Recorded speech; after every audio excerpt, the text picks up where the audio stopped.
This is us being here after 9 months. We were standing on the roof, very nice location in DC, and we actually had a very, very crappy sound. Hales Hotel, right next to the White House.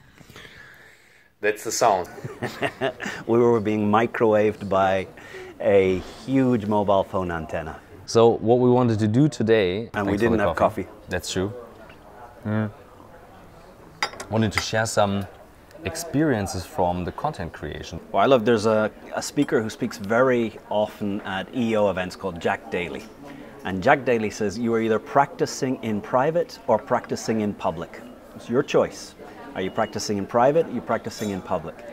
If you do not have a way of practicing your stories, practicing how you communicate, how you explain what your company is, what your company stands for, what type of employees you're looking for, and the only time you practice that is when there's the top candidate for a job in your company, and that's the first time that you hear the words about why they should work, you're practicing in public. Right. And those that practice in public are gonna fail. So the thing I try and inculcate and drive into everyone is to get the practice of day after day after day, turn on a video camera and make a video.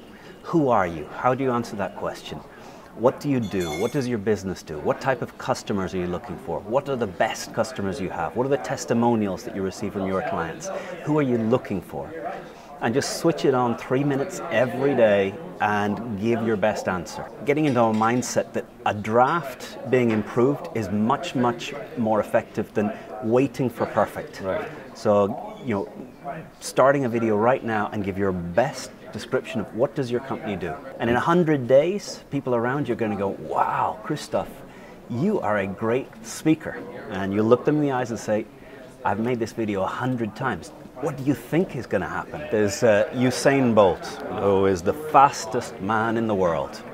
And he, in his whole life, he's got multiple millions, hugely famous sponsorship contracts.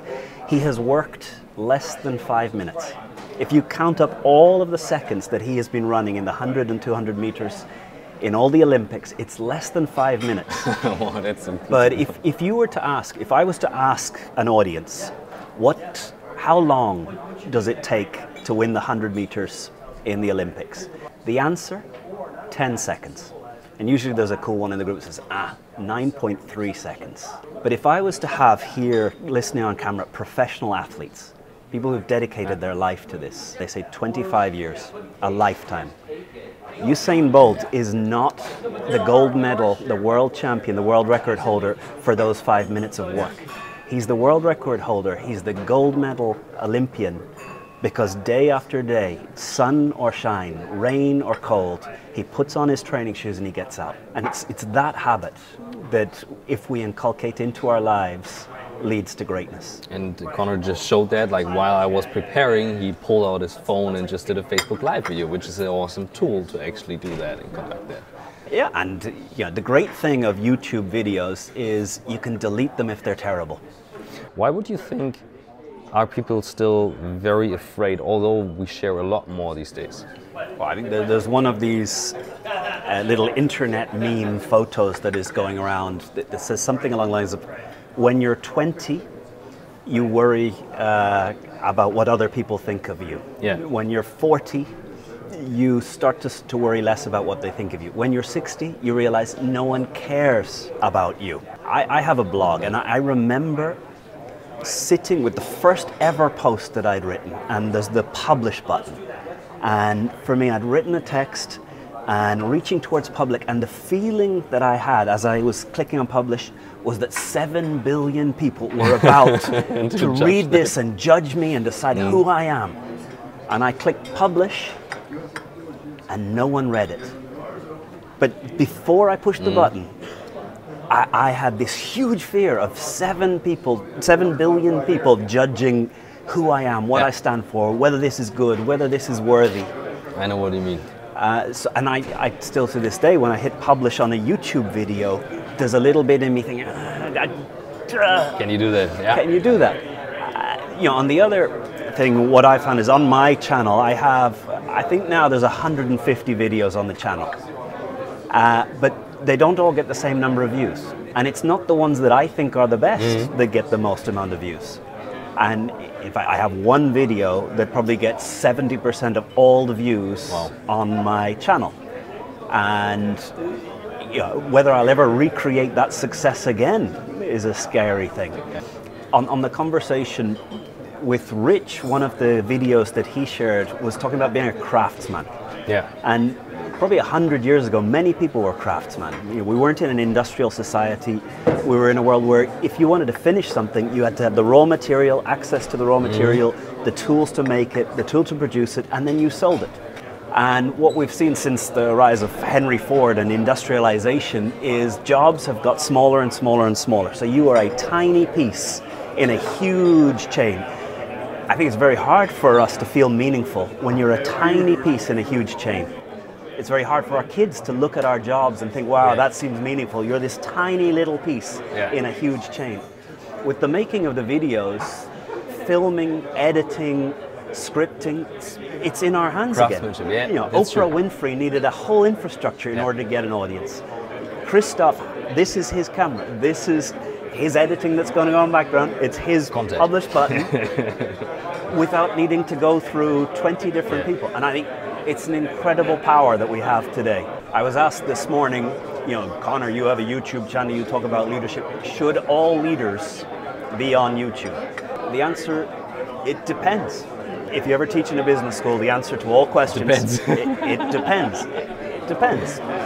But if you think about what a leader's job is, to me, a leader is two things a leader does. A leader has a vision of a future that is better than today. And second, the ability to bring together the resources necessary to get to that future. So as a leader, one part of your role is seeing a future that isn't here yet, using your imagination, seeing the world and seeing something that could be in this world, seeing a problem that you could take away. But the second part is bringing together the resources, money, time, attention, action, people committed. I think YouTube, beyond any other tool, gives us access to 7 billion. Well, today it's probably half of the world is connected up to the internet in some way. But that's going to grow. I love that. And I love this image of like bringing together, because it's this image of a creator. So well, I think the second element, Rich was saying, you know, I don't feel I'm making a difference. You know, I put the video up and it's not getting thousands of views, and I have other means that get a lot more traction. You know, Facebook, other means. You know, Connor, how long should I try this YouTube thing? And I think there's another part of this process of creation, of a habit, and I think the two of us, it's once a week upload a video. One of my secrets is I make more than one video a week, and I upload the best one. So the great thing is if you make 100 videos, just by the sheer scale of 100, one of them will be decent. So the people that see don't have to see your worst takes.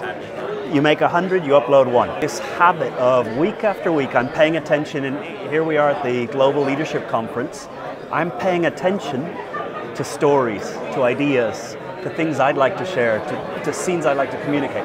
I'm paying attention to backgrounds. What sort of background can we put so now you're here, like in a video, in the middle here. The noise. Committing to this habit of one video per week has changed how I pay attention to the world, how I pay attention to speakers. And it's a, you know, I don't know where that's going to go to, but by the very nature of, you know, 52 videos year after year, I'm going to improve in something. Nice, I love that. And this is what we wanted to share. Yeah, the key here, we've got Jamie now. He's so interested in two guys with a big bright light shining at him that he wants to get a selfie of himself with us here in the background. Jamie, you want to take a selfie? Yeah, exactly. I am so excited that we are doing a live Facebook feed right now. I saw it over there in that room and I had to come over and see it. Thank you guys. Good job. Thanks, man.